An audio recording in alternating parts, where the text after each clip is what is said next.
안녕하십니까.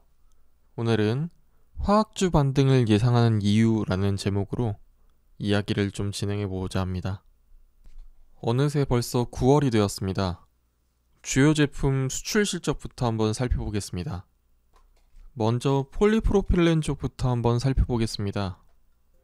수출 단가는 2분기에 비해서 약간 빠진 수준이지만 그래도 수출 물량을 엄청나게 밀어내면서 금액 기준으로 2분기 대비 상당한 성장을 보여주고 있습니다.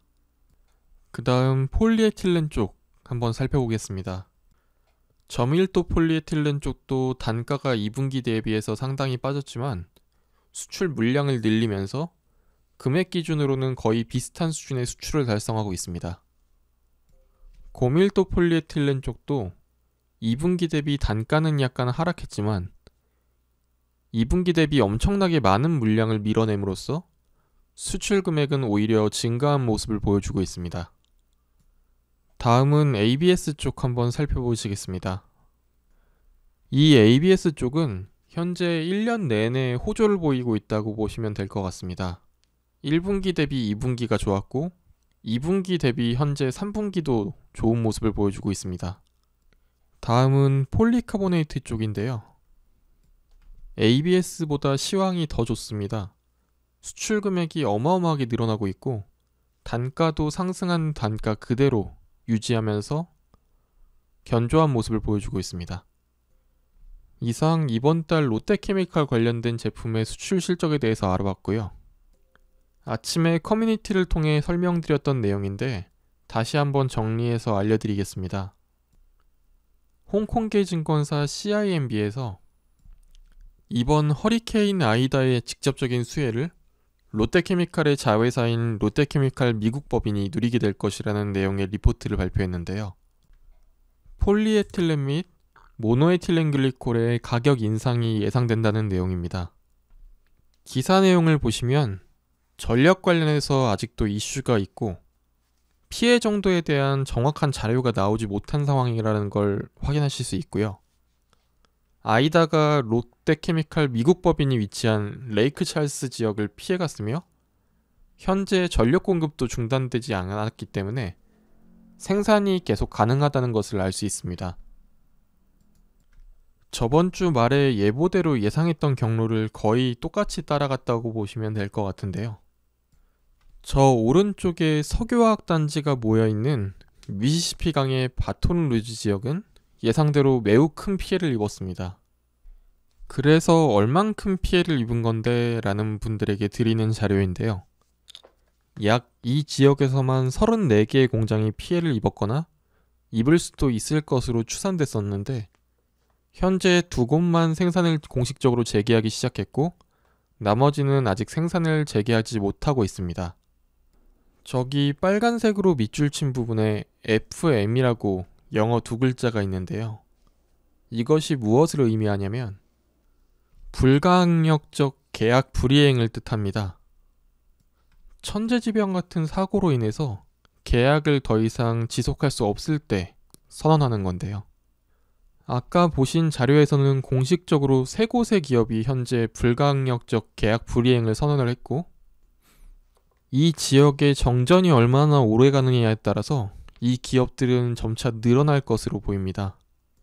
그리고 이 지역의 대부분의 석유화학 공장들이 미시시피 강변에 위치하고 있는데 태풍과 폭우 등으로 인해 이 강변의 거의 모든 저반 시설들이 이용을 할 수 없는 상황이라고 현재 나와 있습니다. 즉, 원재료를 현재 구할 수도 없고 마찬가지로 만든 원재료를 수출할 수도 없는 그런 상황인 거죠. 저번에도 언뜻 말씀드린 것 같은데 허리케인이 온다고 주가가 바로 상승하거나 그러진 않습니다. 쇼티지가 확인되는 데까지 시일이 걸리거든요. 작년에도 비슷한 규모의 어마어마한 폭풍이 지나가고 나서 실제로 석유화학 제품의 본격적인 쇼티지가 확인되는 데까지 일주일 정도의 시간이 걸렸었습니다. 물론 작년의 폭풍은 공장이 직접적인 피해가 간 곳이 많았었는데 올해 폭풍은 그거보다 정전 피해가 더 클 것으로 보입니다.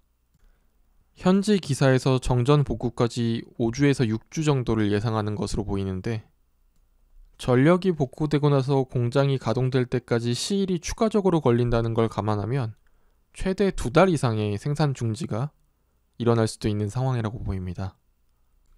금일 장 종료 후에 롯데케미칼 라인 프로젝트에 대한 추가 공시가 다시 나왔는데요. 예전과 다르게 이번에는 본격적으로 자회사에 대한 유상증자 참여를 언급했네요. 신동빈 회장이 몇 주 동안 해외에 나가 있었다고 전해 들었는데 이제 본국으로 복귀했으니 조만간 이사회가 열리고 그에 따른 절차를 이제 실시하지 않을까 싶습니다. 산유국에 석유화학 공장을 짓는데 법인세까지 면제받는 좋은 딜이니 반드시 해야 될 것으로 보입니다. 자세한 내용에 대해서는 영상을 링크해 드리고요. 이미 롯데건설이 공장 부지 구획 정리까지 완벽히 끝내놓은 상황이니 자금만 집행된다면 빠르게 진행할 수 있을 것으로 보입니다. 자, 다음은 금호석유 내용인데요. 먼저 SP라텍스 먼저 살펴보겠습니다. 2분기 대비 3분기의 수출 금액은 소폭 감소한 수준이지만 대신 단가가 8월 들어서 급격하게 상승하고 있는 모습을 확인하실 수 있습니다. 미국 쪽 허리케인 시황이나 동남아 락다운 등이 정상화되면 이쪽 고무체인 쪽도 상당한 수혜를 생각해 볼 수 있을 것 같습니다. 부타디엔 고무입니다. 2분기 대비 3분기 거의 비슷한 수준의 수출 금액을 보여주고 있는데 단가는 2분기 대비 그래도 3분기가 좋은 편입니다. 특이할 만한 사항은 아까 SB라텍스와 같이 8월 들어서 단가가 급증하는 모습을 보여주고 있습니다. 이쪽도 하반기 실적이 상당히 기대된다고 볼 수 있겠네요. 주력 제품인 MB라텍스는 소폭 회복되었지만 그래도 말레이시아 락다운 데미지에서 회복하지는 못하는 모습을 보여주고 있습니다. 다른 쪽 체인을 봤을 때 이 MB라텍스 쪽만 완벽히 턴어라운드가 된다면 금호석유는 하반기에 피크아웃을 그다지 걱정 안 해도 될 만한 상황까지 온 것 같은데요. 자료를 보다 보니 의문점이 좀 생겼습니다. 7월과 8월 말레이시아가 전체적으로 락다운을 실시했는데 왜 수입은 계속 해가는 거지? 라는 질문인데요. 이 질문에 답을 찾기 위해 구글로 말레이시아 질병관리청에 들어가 봤습니다. 거기서 이런 제목의 제조업 가이드라인 파일을 구할 수 있었는데요. 보통 이런 상황에는 포기를 하게 되는데 해외 자료 찾으시는 분들에게 팁을 하나 드리겠습니다.